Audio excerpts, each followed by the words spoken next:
Hi everybody and welcome back to my channel. Today I thought I could do a short video about what I did for Inktober this year.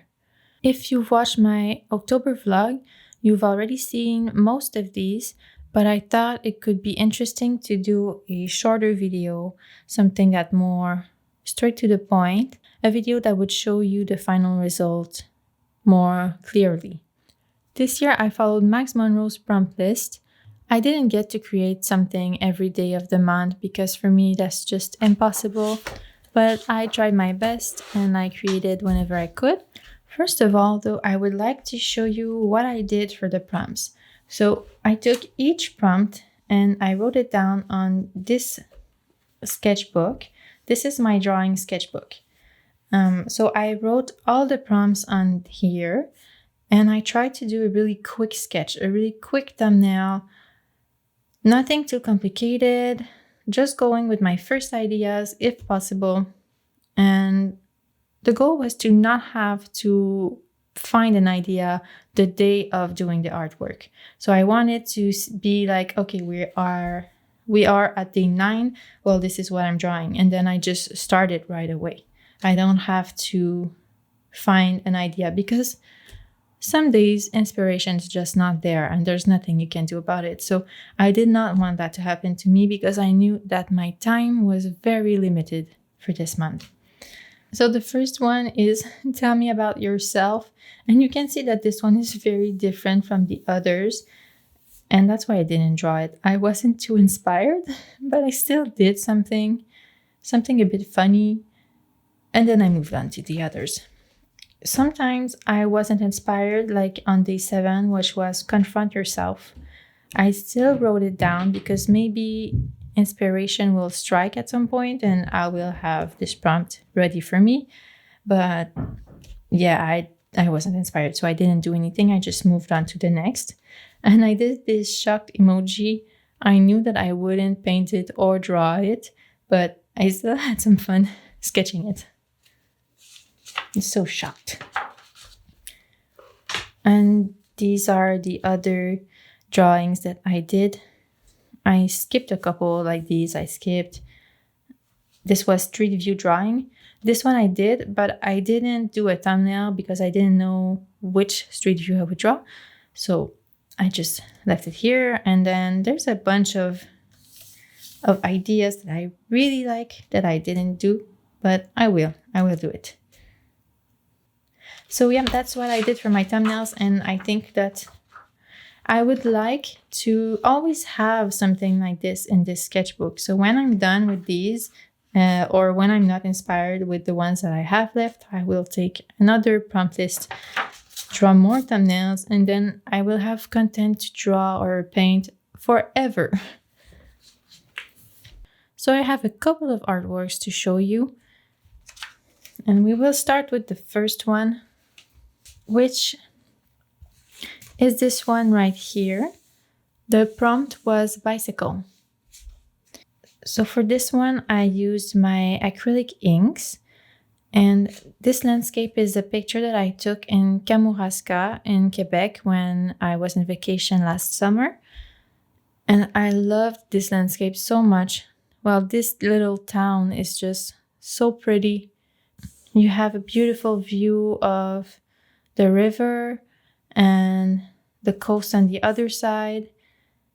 There were all these little historic houses, so colorful. So it was a blast just walking in the main streets near the coast. It was just amazing. In this picture, originally, I was posing right here in the middle, and we had pretty much the same landscape around. And on another street, there was a tourist office, and you could rent these little pink bikes, and they were so cute. There were a bunch of bikes like that stacked together, so I took a picture of those. And when I saw the prompt bicycle, I immediately thought about these bicycles. So I kind of merged the two images together to create this one. As I said, I used my acrylic inks, and I had a little bit of trouble because I only have the primary colors plus a white and a black, and also 2 metallics that I don't really use. So to make any colors lighter, I used the white but it kind of transformed the color in a pastel version, which is not exactly what I was aiming for. But for this one, it's not too bad. The back is very pastel and the sky, it's fine for this one. It's fine. And I really like it. I drew this page later on, but since it's next to the bicycle one, I'll just talk about it right now. So this prompt was random study. In my other sketchbook where I did the thumbnails for every prompt, I think I had the word hand, I had glassware, and what else?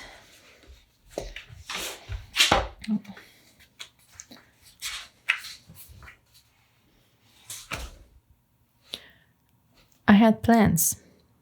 Yes. But I decided to draw some hands because I thought it would make a really cool page. And I always need to practice drawing hands. Let's be honest. I think we all do. Most of us struggle with hands. So I decided that's what we would do. So I went on Pinterest and I got a bunch of hand references. I quickly sketched the approximative shape of each hand to place them on the page. And then I did a more official sketch. And then I went over them with my ink pen. And I really like this page. Then moving on, we have two gouache paintings. The one on the left is tattoo. That was the prompt. So you can see the tattoo is here. This one, I like the sketch so much better. The problem with this is that I didn't do a sketch before painting it. I just went straight with gouache. So the proportions weren't that good. I had to try to fix this painting so many times, and in the end, I'm not super satisfied with it. I think I would like to do it over. Maybe do it on my iPad, or maybe just start over but with a sketch first. But I had so much fun painting with gouache. It had been a long time since I did, so it was fun to get back into it. But I have to say that gouache is kind of tricky, at least for me, and maybe it's because of that too. Maybe I just needed to get used to it again, because the next one was made with gouache as well. The prompt was something cubular. And I decided to draw a box full of packages ready to be shipped.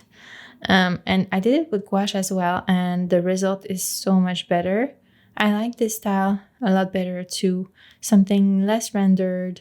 Well, this one is not that rendered, but it aimed to be rendered, and I think it shows. And this one, I just was a lot looser with how I painted. I like the kind of monochromatic color palette, or the very limited color palette. I like it a lot. I like the paintings that let you guess for the details. Things are not laid out for you. You can look at it for a long time and always see new details or see new things. Every person is going to see something different in it. And it's just so much fun to paint that way. So this is a style that I really want to explore more. And I also love the fact that it's a very mundane image. And I think this is something that I would like to explore more. This is nothing perfect, just day-to-day moments. Then we did this one. This one, the prompt was design a mug. And I had fun with this because I decided to limit the area of my painting a lot more. Usually I try to use as much of the page as I wanted, but I decided it would be cool to create smaller borders, so that's what I did, and I really like it. I had an idea for this sketch immediately for this one, but I used my acrylic inks again, and this time I had a lot of trouble because I wanted the colors to be a lot more brighter, maybe desaturated a bit sometimes, but not pastel. I didn't want any pastel color palettes. But since I mixed some white in my colors, every color ended up a bit too pastel for me, and that's not what I wanted. So I struggled a lot with this one. But I still got to explore some techniques. Like here, I used the acrylic ink on some on a wet area, and you see that it spread a lot, so I really like this. And at the end, I also used my Prismacolor color pencils on top to create different effects, like the texture that you see here, or the texture in the curtains here, or just to add more details in the flowers or in the mug. So in the end, I really like it. The more I look at it, the more I do like it.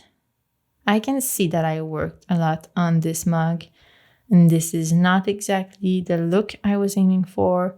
I was aiming for something a bit more like this, a bit more effortless and loose. But this part inspires me a lot too. So even if the end result is not perfect in my mind, in every page I can take some elements that I like and that I want to use in future paintings. So nothing is wasted here. And also I just had so much fun doing all of these. So just for that, I mean, it was worth it. This one is a page that I also had a lot of fun with. I used my oil pastels for the first time to create this. I watched a couple of YouTube videos beforehand just to see what techniques I could use. So I tried to mix a couple of different techniques. So first of all, I used my fingers to spread the colors together, to mix them together, to try to create some gradients a little bit. So I did it mostly everywhere, to be honest. I also use my pastels with some oil solvent because since they are made with oil, that means that I can use the solvent to use them a little bit more like paint. So I explored it a little bit in the clouds here, but that's not a technique that I wanted to use throughout the whole painting. I just wanted to try it out and it was fun. So I need to do it again. And also I used a kind of a scratching technique. I forget the name, but especially in here, we can see it a lot better.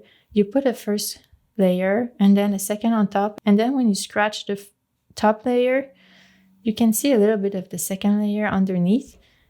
So you can create some pretty nice effects. I used it for the grass in this image. A funny story, when I was done with this painting, I wanted to flip the page and start the next page, but then I kind of realized that the oil pastels were sticky. They weren't dried. So I did a bit of research because I was scared that if I flipped the page, the oil pastels would get all over this page and it would suck. And it did a little bit right here. And I read that oil pastels never really dry. So what people do usually is that they do it on a sheet of paper and then they frame it behind the glass to make sure that you can't smudge it by mistake. But I couldn't do that in this case because it's in my sketchbook.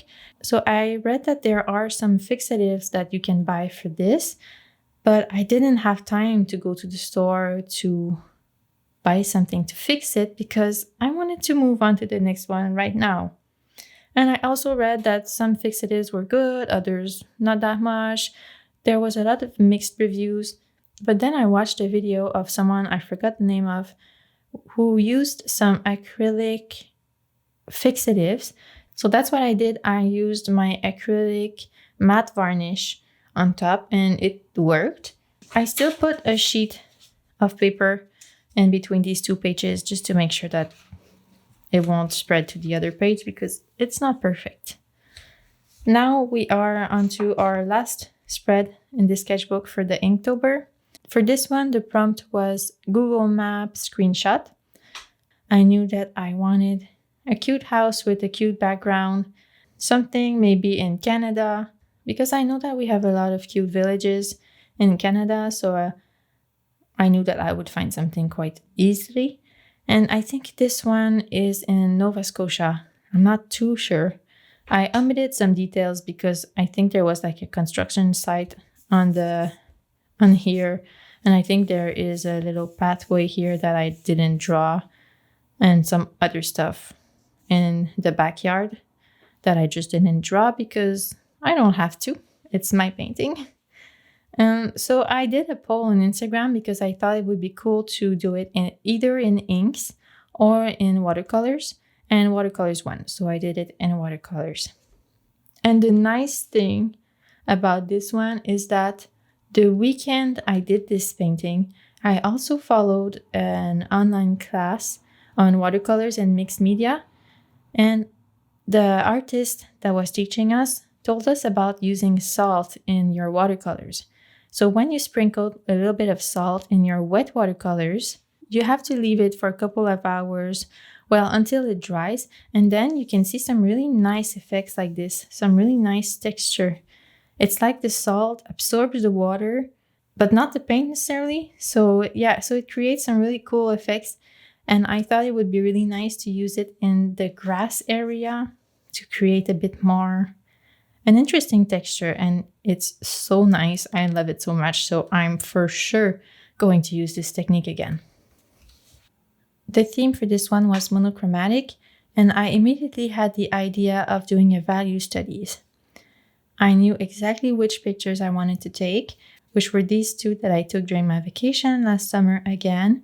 Where I went for my vacation, well, it's called the Parc National du Bic, and it's near Rimouski, near the river. It's like a coastal paradise. The landscapes there are so beautiful, so dreamy. Everywhere you look, there's something to be amazed about. So, well, I took about 2,000 pictures there. So I have material for references forever. But these two I thought were interesting because of the contrast there was in the images. I think this one especially has a big contrast. And this one was a bit more of a challenge because we have a lot more midtones. But I thought it would be a really good reference to paint, especially for that reason, because there were a lot of midtones, but still good contrast between the lightest and the darkest color. I thought it would be a good practice for me for sure. I loved working on two images at the same time because when one needed to dry, I could work on the other. What I would do is that I would mix my lightest shade at first and then do all the lightest colors in the first image and then do all the lightest colors in the second. Then the first one would be dry. I would mix a midtone. I would do all the midtones for this one and then all the midtones for the second one. And then I would work like that. So I would always work with the same shade of gray from one image to the other and then move on to a darkest shade. I think it's really important to figure out which shades are the lightest and which ones are the darkest and where they are in your images. Once you figure that out, you have a plan to go ahead. You know that, for example, this mountain cannot be darker than this tree because this bunch of trees is the darkest value in this whole image. So everything else needs to be lighter than this. And the lightest value that I have is in the sky. So that's how I proceeded. And I think it gives me a good way of, well, it gives me an order in which to do things. Yeah, so these are the two that I did in this sketchbook. Then the last 2 weeks of October were really busy. I didn't have a lot of time to draw, so that's it. I didn't do anything else in this one. But I also did 3 digital paintings that were not related to the Inktober prompt list. I recently discovered an Instagram account that is called Still Here, Still Life. And what they do is every week they have a still life picture that they post. And then they invite everybody to draw or paint it in their styles. Then they will repost some of these illustrations on their account and in their stories. And that's how I discovered a lot of super talented artists as well. So I had some fun doing 3 of the prompts that I am going to show you right now. I had fun printing them at home just to see what they would look like printed. It's always super interesting to see your artwork in paper. So I did this one. This is well, you can see a bunch of flowers on a table with a blurred background. I use only one brush for this one and I don't remember the name, but I will put it on the screen here. What I really like in this image is the color palette. It's so soothing. Oh my God, I love it so much. So I did this first one. Then I did the second one, which is not my favorite of the 3.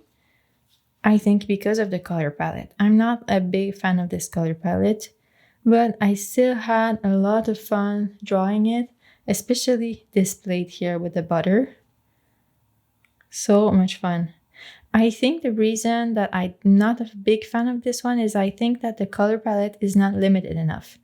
Like these apples here, I feel like they don't fit in with the rest.